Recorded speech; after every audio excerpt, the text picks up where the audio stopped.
part of it is that she has a happy ending. That the character loosely based on me has a happy ending. She finds the love that she wanted, and she heals, and she has a journey. Now, I just kind of ruined it because I told everybody the ending, but they don't know where she goes and how she gets there. Because, and I love the cover. The horseshoe is because I'm a Sagittarian.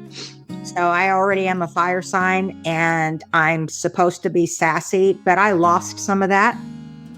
And I lost some of my core values of how I was raised, to pretty much not take anybody's crap. I lost all that. And it has empowered me to write it and to put it down and to know that I survived a lot of what's in this. And I wouldn't change a thing. And I'm still 150% better than I could have ever imagined. Everybody, welcome back to Living the Next Chapter, where we get to talk to amazing authors. And today's author, first-time guest on a podcast, and everybody goes, yay! I'm excited. Kymberly's here on the show, and we're going to be talking about her new book and lots of great stuff. And you're going to get to meet a fun person to listen to and read from. And I'm excited to have Kymberly on the show. Kymberly, welcome to Living the Next Chapter. Hi, thank you for having me. I'm so excited. First time guest. How are we doing so far? Are we doing okay? You're doing awesome. All right. Okay, good. All the setup. You have all the setup. All right. Gives me hope. Awesome. Well, you're among friends here. We love authors. We love hearing the author story, the author journey. Let's start first where you are in this big world of ours. Tell us where you are. A suburb of Sacramento, California, called Antelope. So Northern California, about 70 miles from San Francisco. Beautiful. That's a long way from where I am in Canada, but that sounds like a little bit. Right? Yeah. Okay. Your author journey, Kymberly, we have listeners here that are authors. Okay. They're at the beginning. Okay. So if writing a book is like a marathon, we have authors that are just buying their first pair of shoes. They don't even know what they're in for yet. They have no idea how to get to where you are. It's brand new to them. And here's an author that we can learn from and listen to, be inspired by. Is there anything we can tell to somebody who's listening, who's a brand new author, just starting their journey? What would have been helpful for you to hear before you started to write your books? So I do a lot of different things. One is I play with cars. So I run a car club. And many years ago, I had a gentleman who had a Morgan, if you know what they are. Mm-hmm. And his name was Mr. Herman. And I approached him about, hey, I want to write a book. I've been through all these things and I want to make it, fiction to keep the crazies away, but I need to tell a story. And he said, because he said, I've written a couple of books, because he used to be he was out in the sea. So the ones that are out for months and months and months at a time, longshoreman. He was a longshoreman for many years. And so he said, just tell the story. Let somebody else do the editing. He said, tell the story just like you would speak it to somebody. And I took that and I went through a lot of edits. I did a lot of rewriting because it just didn't feel right, because I write for my job. And so I struggled a lot with it. And then once I got through it and just told it, then I was able to go back through and do a lot of my re-editing and my changing. The editing is probably the most laborious for me. And I write by hand. So I didn't do the whole text to talk because of my accent. There were all kinds of funny words that showed up. And so I wrote everything by hand, and then I had to retype it, or I don't have anybody else that I wanted to do it. So that took me, all of this took me 13 years. In addition to work and all the rest of the things, the crazy things that happened, including the pandemic, it took me that long. But, now there's so many programs. I do see that there's programs, and I'm using the voice text for the other two books, but I'm still writing a lot of it by hand, because then I don't know, it just seems to make it easier for me. I did it in college. I took all my notes by hand. And so that's what I'm doing, is I carry around notebooks that I write. And then when I get ideas, I either put them in my phone or I carry notebooks in the car to keep writing on ideas and little snippets of stories that, I'll slip that in there somehow. This person went on an adventure or they met somebody, and then you just kind of expand on it. Okay. So keep writing, keep a way to track your thoughts. Just realize this is a long-term project for many people. It's not a short-term, oh, I'm going to write a book today. No, you could, but sometimes it takes a while, right? It does, because you still change. So you change your ideas, or you change your characters, or like for me, the editing, I kept rewriting things. So I had to stop. I had to let someone else look at it and find the errors and find what didn't flow, because I would just go, well, I think I'm going to change it this way, or I'm going to do this. And if I kept doing that, it's never going to get done. So I had to reach a point where I just kind of stopped. Yeah. And over 13 years, you're a different person 13 years later than when you first started, right? So your book's going to have a different feel to it over the years while you're writing in chunks like that. So it did. It ended up going from one book to two. Yeah. Well, yeah, okay. That's true. So so as an author, then you have a chance to sit down with somebody and kind of give them encouragement. What kept you motivated over all that period of time to keep working on this project? I didn't want to start something and not finish it, for one. I felt that I owed it to myself to get the story down and get it in writing. And I wasn't financially, you can get discouraged, because if you self-publish and you don't, I did that with the first book, and then I struggled with that, but maybe that's just me. I hear a lot of other people say they self-publish with Amazon and they just love it and they're very successful with it and it's easy for them. I didn't find it easy for me. But I just didn't want to give up. And I would tell everybody, don't give up. Even if you only sell one copy, you still did something, and you did something that you can be proud of. You still got it out there. You still got your thoughts, your dreams, your visions, your imagination. You still got it out on paper, and you still put it out for somebody else. That's good. That's good motivation. I love this. So how many books do you have out right now? I just have the one. So I took the first one, and because I ended up with content for a second, I decided to merge the two together and just do it as, but wait, there's more, and then continue on Tegan's journey. And then I have two others that I'm working on. Okay, so let's get into your book then. And for the readers that are here, they're here to fall in love with their next favorite author, which is you. And I want to connect them with you. So when they hear about the book, they're listening for themselves. They're also listening for their friends, family, and going, oh, I know someone else who needs this. So they're going to buy more than one copy. That's the goal. I want people to come and support you. Tell us the big picture. Tell us about the book. So the book is called Faith, Heal, Love. And originally that was not its title. I had a traumatic event happen in January 2022, which gave me the second half of this book. And I went and got a tattoo that is similar to the cover. And I created that if you do not have faith in God and yourself, for me, it's God. But if you don't have faith in something, then you won't get through all of your trials and tribulations or whatever's been tossed in your lap. And if you don't heal, and that was my biggest issue, is if you don't heal from everything that's happened to you, whether it's relationship wise or childhood traumas, then you won't find love, because you'll keep being on a repeated cycle. And you see that all the time. You hear it in your friends. You watch your friends get involved with the same type of woman or the same type of man, and they go down that same path because they immediately they seem to attract and have a little glowing light that says, ooh, this is the one I want.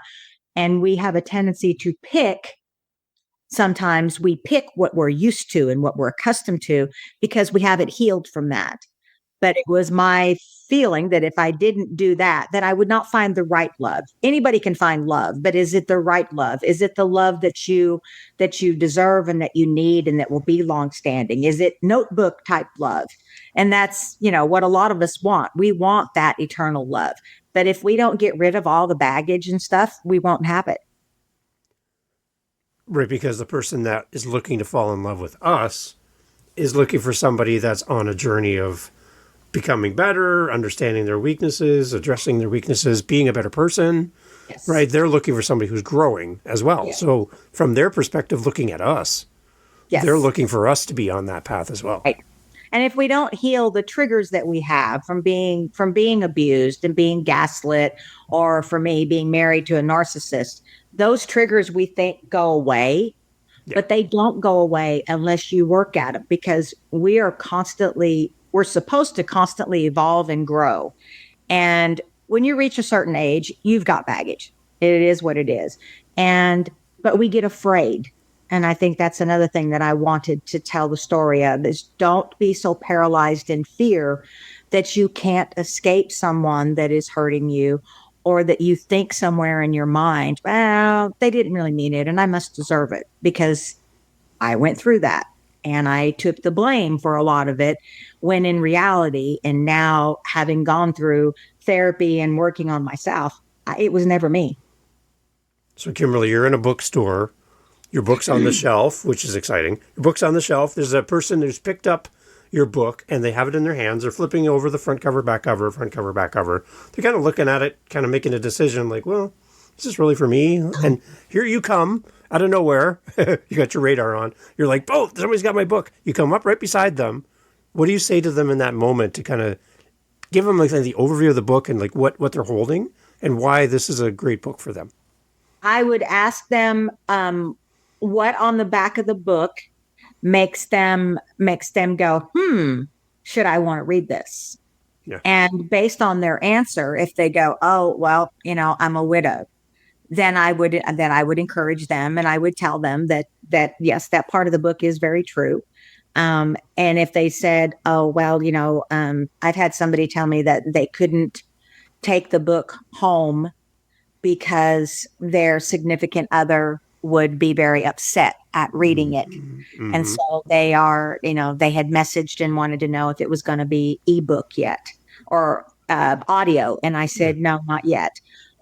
So I would say, read it and hide it, because it may give you some strength. It may give you some tools, or it may not make them feel alone. And I think that's what a lot of it is. If they're interested in the description of the vacations and all the different countries, and they've never been out of the country, then I would say, well, it's really a lot of fun. And I would just kind of take it from whatever it is they're interested in. They may just say, I just want something. And I was attracted to the cover because the cover, she's got scars and wounds all over her. What does that mean? And I would tell them. Mm-hmm. Okay. So as we're getting into the story, then can you give us a little bit more then about what we're going to find as we read the book? Like what's the overall story that we're going to kind of find ourselves digging into as we read? So it is a journey. Okay. And it is a journey that Tegan goes on, not of her own choice, but it's what fell in her lap of being a 35-year-old widow and what goes with that. I don't think people are prepared to talk about death. It makes people, when it comes to divorce or anything else, I think the most uncomfortable conversation people have with either their family or their friends is somebody died. Because most people don't know what to say, but they also don't realize that sometimes you don't have to say anything. You just have to be present. So she has a journey of that and surviving it. And not everybody is given tools to grieve, and not everybody is given tools of what a predator is. So she meets a predator, and that predator takes her on another journey that she has to get herself out of. And it takes her a while to get it out. And then she has some more tragedy. I did lose my mother to pancreatic cancer, so I threw that in there so that I can bring some kind of an awareness to pancreatic cancer and how quickly it takes lives, and that it is only, I think it's up to a 7% survival. And then not everybody knows what a narcissist is. I certainly didn't. So you learn a lot, but you also learn that you never give up. And that's what I hope people take from that. This woman is going on a journey. It's not all good. It's not all bad. There is a lot of love involved. There is a lot of faith involved.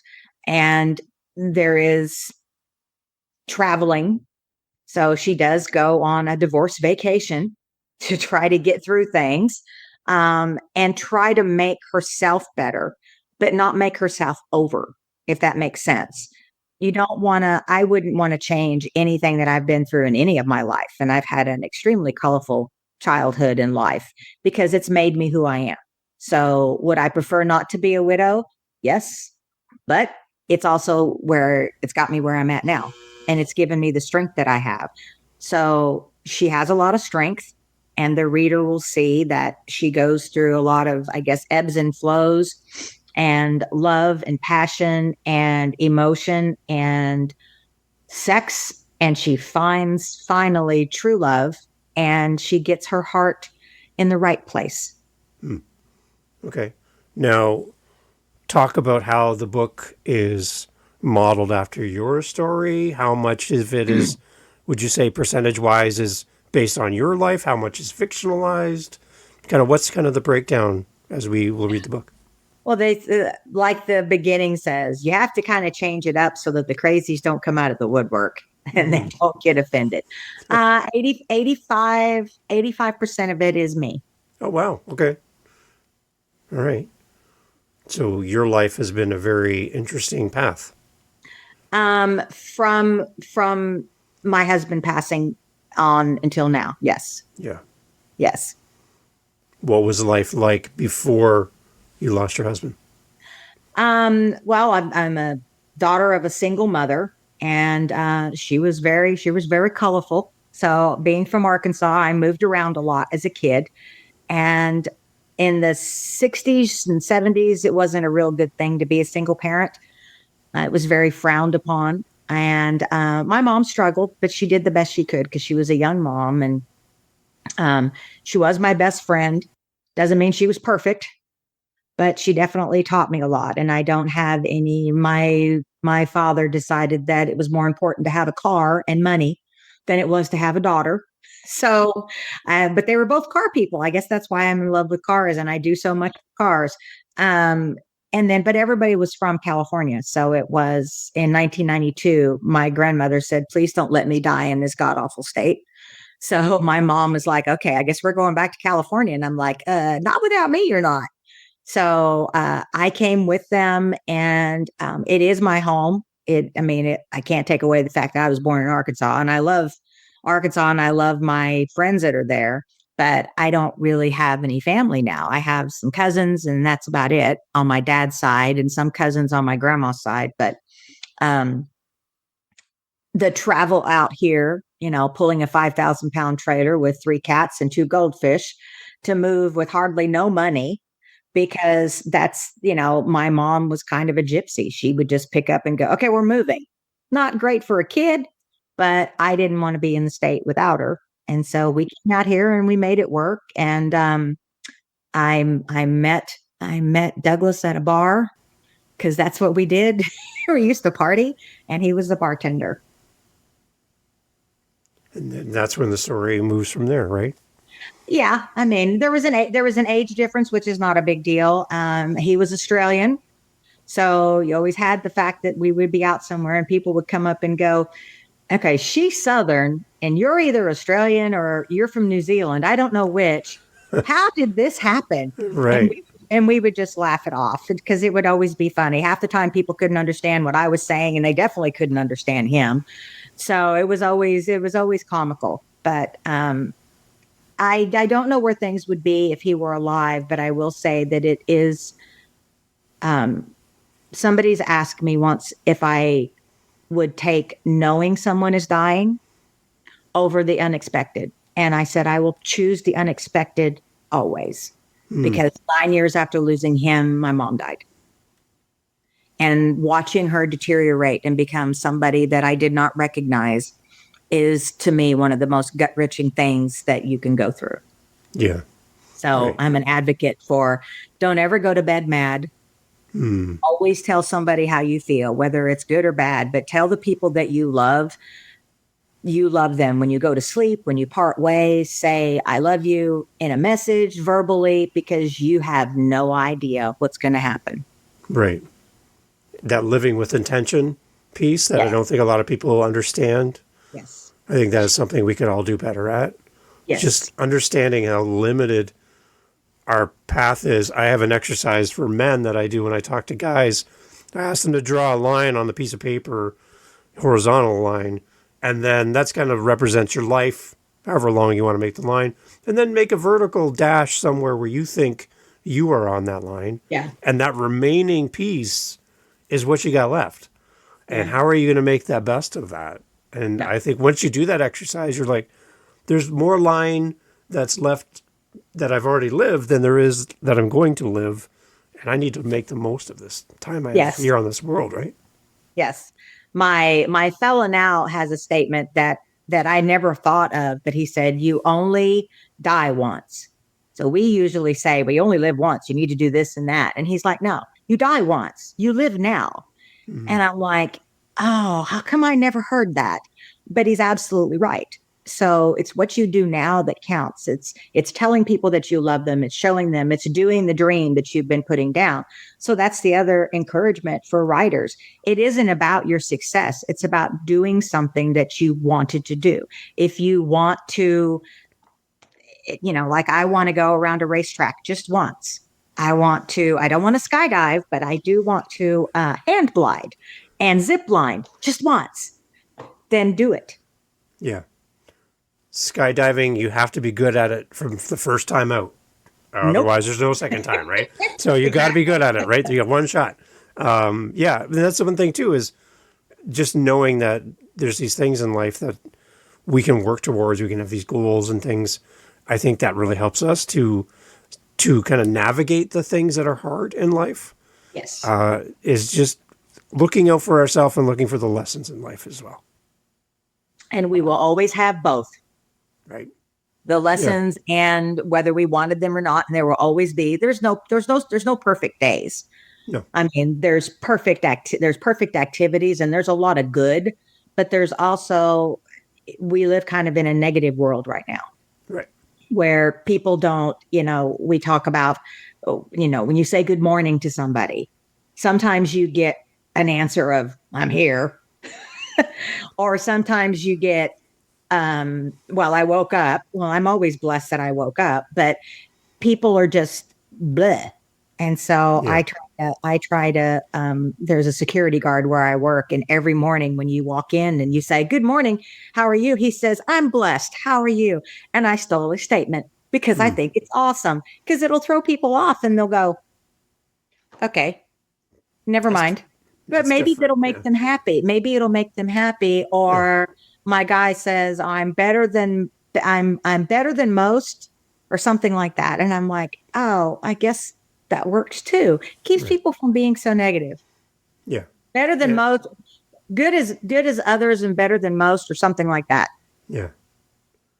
So how is the book then going to be a tool, a resource, and encouragement to readers when we face big things, losing a partner, losing a parent, just the things that you've gone through? How is this book going to be a companion to us then? I hope it shows people that there are a lot of tools for them to have. I did not have them. I had better tools when my mom died. I had exceptional tools with my divorce, and I leaned on all of them. People, I don't think there's as much stigma on mental illness as there was before. My husband, who passed away, was bipolar, and it was a huge struggle to find any kind of help for him in the 90s and right before he passed away. Now we have so many outlets, but there is a fear factor of, I know firsthand that if you're being mistreated, if you're being abused, whether it's physical, emotional, or financial, that abuser does not want you to get help, does not want you to get strength. And that's what you have to find in yourself. You have to find a way to escape and to read and encourage yourself, because we as humans have a tendency to look in a mirror, and our self-doubt and our chatter of negativity is overwhelming. And I still suffer through it. I still have to talk myself off of ledges, and I still have to go, well, okay, that's not exactly what you meant today. That's not how you're going to start the day. And when we've been abused and mistreated, and we've been just emotionally beaten down, that self chatter is huge. So when they read this, I hope that they go, okay, well, there are, one, there's somebody else that's gone through it. Maybe not exactly, but there's someone else that's gone through snippets of what I've been through. I mean, how many people have had a divorce? How many people have had a divorce from somebody that took them to the cleaners?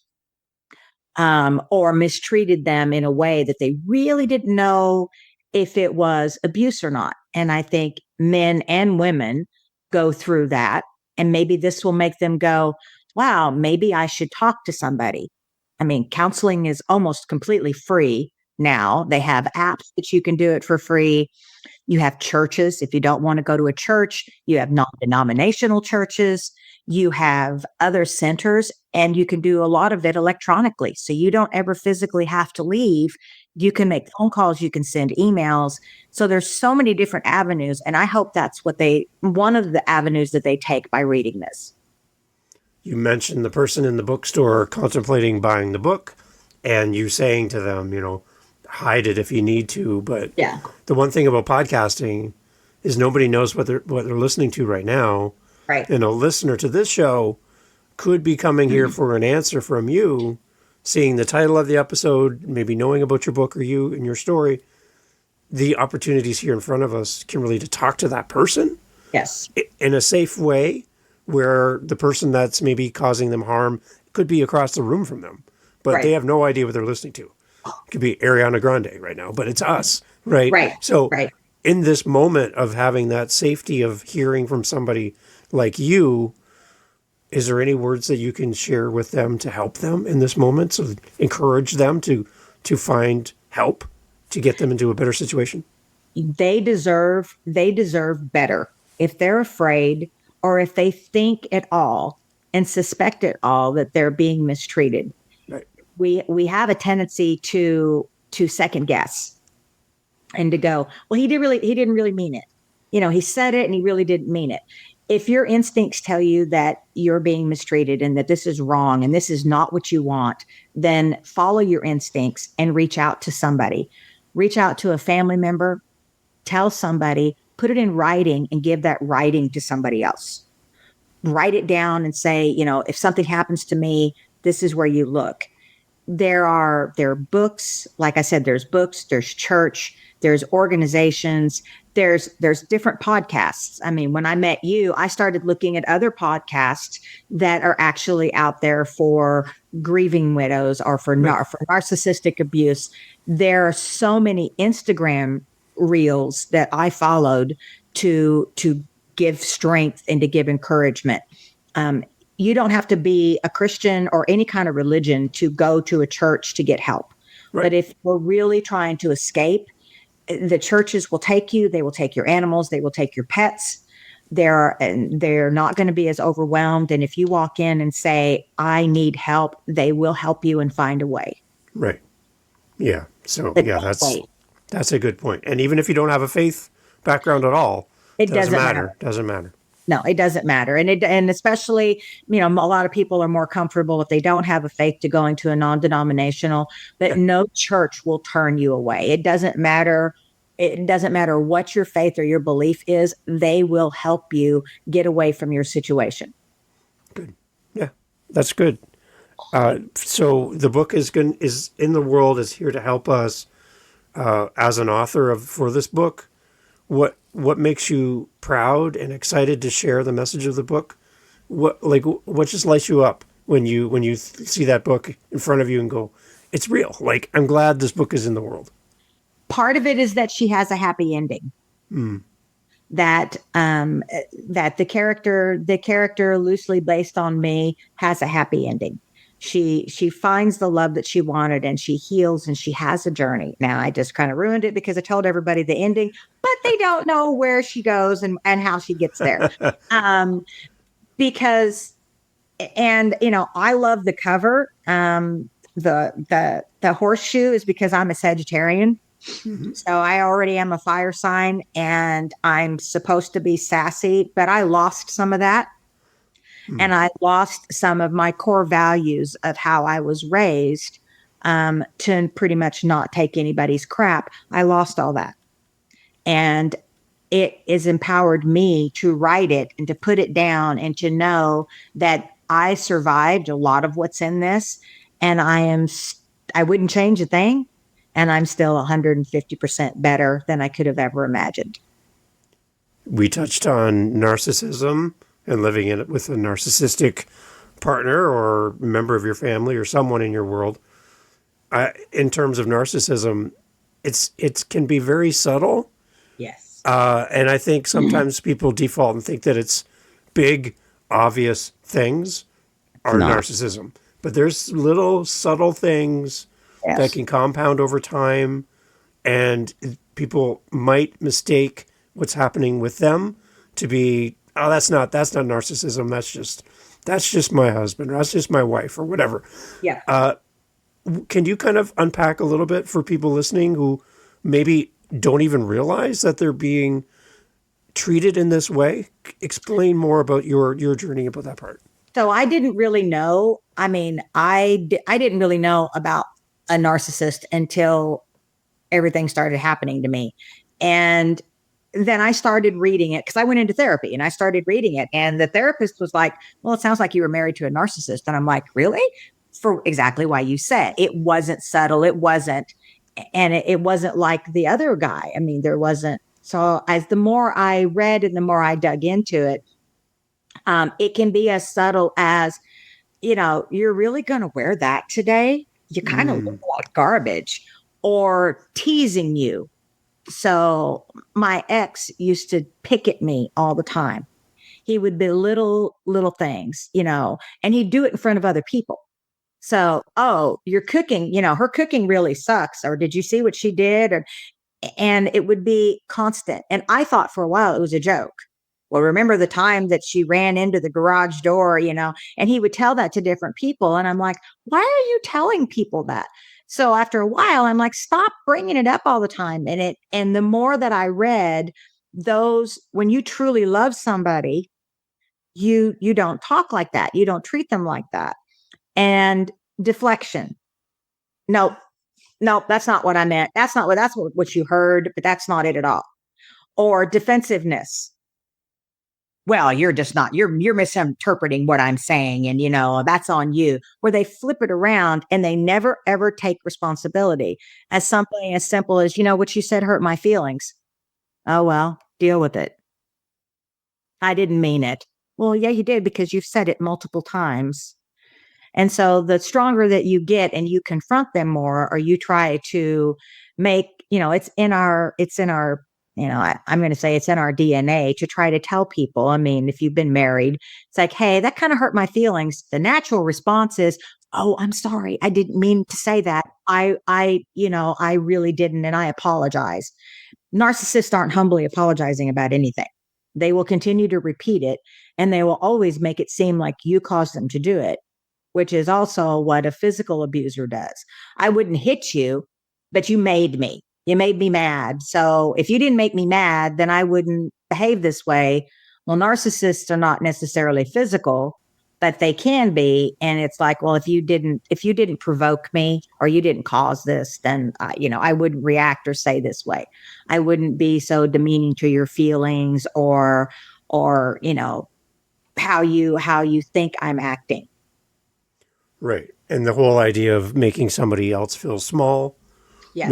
making somebody else's light a little dimmer. Yes. Won't be taking over the room here, and don't be the life of the party. Like, the gaslighting. That's the word that, 20 years ago, when everything happened to me, that was not a word that anybody was really talking about. Now they are. And I'm really glad that they are, because people didn't realize that. But we experienced that. in our work, in our daily life, and the different things. But I hope people are realizing it and going, oh, because that's kind of just the way a lot of people are now. We just didn't see it. And that's why I'm glad your book is in the world. Again, for people who are wrestling with this, feeling alone, feeling like they don't know what they don't know. Yeah. And in that void of not knowing, anything can happen. Yes. It could get worse, and yes. They don't even know, and they're stuck. They just feel so stuck. Yes. And another narcissist punishment, which I think one of your other podcasters struck on, but it was something that I experienced, was punishment. Punishment and withholding affection. And that is a really big thing that they like to do. So, yelling at you, they're a little bit more covert. Some of them are, more violent, but they're a little bit more covert. It's like, well, I'm just going to sleep on the couch tonight. Or they just disappear. They don't come to bed. They don't touch you. They don't do anything. And that makes you, what did I say? What did I do? And you replay in your head, did I have it? Did I say something wrong? Did I do something wrong? Did I make something wrong? Did I forget to do something? Is he mad at me because I didn't? And all you do is beat yourself up. And that's just how they get you, because then you grovel and you're like, I'm really sorry. I don't know what I did. Why are you upset with me? What did I do? Why didn't you come to bed? Why did you just take off for several hours? What is it I did? And they go, nothing. Because you really didn't do anything, but they've already gotten the reaction that they wanted out of you, which for you to grovel and spin your wheels and race your heart and have your anxiety go off the charts and go, oh my God, I'm so sorry. I'm so sorry. I don't know what it is I did. I won't ever do it again. Whatever it is, I won't ever do it again. And you're beaten down. It's control. It is total control. Yes. Yeah. Yeah. And if you're listening to this and you're like, that might be my story, maybe what I'm living right now, then I know that Kymberly's book is going to be a great resource for you. You're going to find support, companionship. I think that's the biggest thing, is that you're not alone in this world.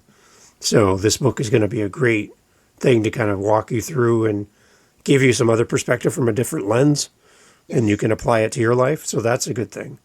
You talked about book 2 and things coming down the road. I got to ask, because my podcast is Living the Next Chapter, and it's kind of in the name.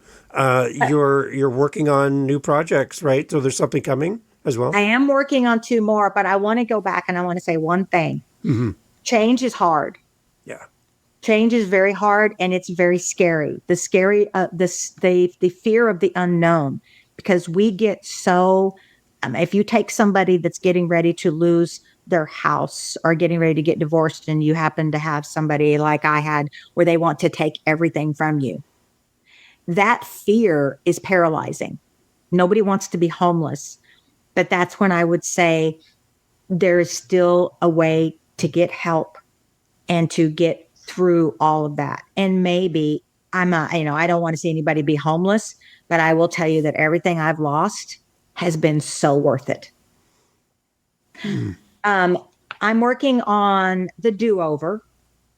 That's the title of the next one. And then I'm working on another one called Heartthrob, which is going to talk a little bit and kind of be about my childhood. I'm going to focus it more on some of my mom's adventures and some of the things she dragged me through. and make it be, it'll take place in Arkansas. So it'll have about, 75 to 80% truth. And just kind of tell her story too, because she had no siblings and I have no children. So I'll put my mom's story out there and nice. Go for it. And that The Do-Over is totally fiction. Oh, okay. Interesting. There is some stuff. I had, it's about an FBI agent, and the other one is an ex-Ranger, a helicopter pilot. So they're going to meet, but they're going to go through a bunch of things before they finally do meet up. Because in life, we sometimes wish that we had a do-over.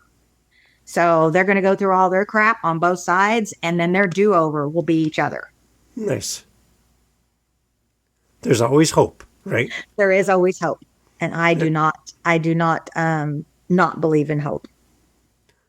There we go. And that's a great place to end up because it's where your books end up with hope and a good story, a good ending. So a good ending to a podcast to represent your books as well. Kymberly, where do readers go to watch your journey, be updated on new projects and things from you? Where do you want to send everybody? So I have Instagram, Yep. Faith Heal Love. I have a Facebook page. I have a website that is faithheallove.com. Good. And that will, the website itself should have the links. It'll have your podcast on it as soon as I get it. But it'll have the links. They can either purchase through Fulton Books, who is my publisher, or they can go through Amazon or Barnes and Noble. And because I run Dreams and Drivers, it's also linked through Dreams and Drivers, which is my charity car club. Please talk about that a little bit before we go. Kymberly, what is the charity? What are you supporting with the car club? And how can people participate? So we do monthly Cars and Coffee events in Sacramento area, but every June we are at there's a casino up further going towards Tahoe called Red Hawk Casino, and we do a pancreatic cancer awareness car show. So we fundraise for PanCan Action Network in Manhattan Beach, and we're grateful enough. The casino gives us the property. So we have the first floor in June when it's 100 and something of an underground parking garage. So it can be 105 outside. I think that's the hottest it's been at the end of June. But you can either go in the casino, but it's not hot on the first floor of the parking garage. So they give us that and we get our awards donated. So we have no expenses. I've got room for like 350 cars, and that's usually what we pull in, all kinds of cars, EV, exotics, built up, whatever. But we get to donate 100%, and that's what we're the most proud about. Amazing. And the money, again, would go to help support cancer research? No, it goes directly to PanCan Action Network. Okay. So they do the research, but it's more about, it's not so much, I don't think they focus on the research, as there is no testing for pancreatic cancer, and there's no screening. So we have breast cancer screenings, we have prostate cancer screenings, we have colon cancer screenings. You don't really have any screenings for pancreatic cancer. What you have is a diagnosis. By the time people get there, because it kind of mimics gallbladder, so by the time you get there, you're possibly in stage 4. And a lot of people ignore the symptoms. I've got gas, I've got gallbladder, I've got an upset stomach. And instead of just getting tested, there's one little test, and that's how they got my mom, was the last test that they ran. And it shows a marker, and that marker makes them look a little bit closer. So the research, yes. But it's finding some kind of testing and screening, because if you could go get screened every year like you do for the other things, then you would know and actually try to get ahead of it, because its survival rate is such garbage. So a great way for people to participate. Car lovers can get together and celebrate all these amazing cars. And the owners can proudly show off their amazing vehicles and support something at the same time. So that's a great thing. And if they don't have cars, we're fine with that. They can park in the parking garage and come down. And we take everybody, but we do this, and then we do a charity event for Leukemia and Lymphoma Society at the end of the year. So we do a toy drive. Nice. Now I can tell this is important to you. And it lights you up on top of being an author and all the other things we talked about. So I did want to make sure we included this at the end as well. So people can come and support. Without my mom, my mom dying was enough. And the other thing is, I know my mom knew I was writing this. She didn't know about part 2, but I believe in angels. And I know that my mom is really glad that I did this book and that I at least got it out there, and everything I do for PanCan, I know she's proud of. That's a great spot to end. I love that, Kymberly. Thank you so much for doing this. Thank you, David. I appreciate it. First time guest on a podcast. I got to tell you, you're a great guest. Do more of this, because thank you. Talking to you is fun. I love getting the message out to help people. And everything that I see in you, you're all about serving other people and helping other people tell their story and get help. So thank you for how you show up in this world and continue doing so. Thank you very much. Excellent. Everybody, all information, as always, in the show notes for Kymberly. We'll have links for all the car stuff, too, because I love cars. And make sure you go and follow along. And even if you can't participate, I'm sure they'd love a donation from you. That'd be very kind of you as a listener. And it goes directly to the charity. So people can go online and go directly to the charity. Beautiful. Kymberly, thank you so much for doing this. Thank you, David. I'll hear from you soon. Awesome. Okay. Hey, thanks for listening to the podcast. Glad to have you here. I just want to let you know that you can always find out what we're doing live in the moment by going to our YouTube channel. Head over to livingthenextchapter.com. There'll be a link right there. Head over to our YouTube channel. Make sure you like, subscribe, do all the things that all the YouTubers love to say. And in our YouTube channel, a couple things. You're going to get advanced listens. You're going to get the episodes that we're working on in real time. So we record and post daily on our YouTube channel. I'd love for you to give us a follow over there. As well, we're making playlists. We have over 500 episodes. So finding the right episode for you, we're trying to group things into playlists. So if you like children's books, if you like business, you like historical fiction, we're grouping our authors together to make it a little easier for you to find your favorite next author. So head over to livingthenextchapter.com. And again, I'd love to hear from you. Hearing from the listeners of the show is great. And I just want to say thank you for being a part of the podcast family. And I look forward to having you back for the next episode. Thank you for being here. I really appreciate your time and your listen. Take care.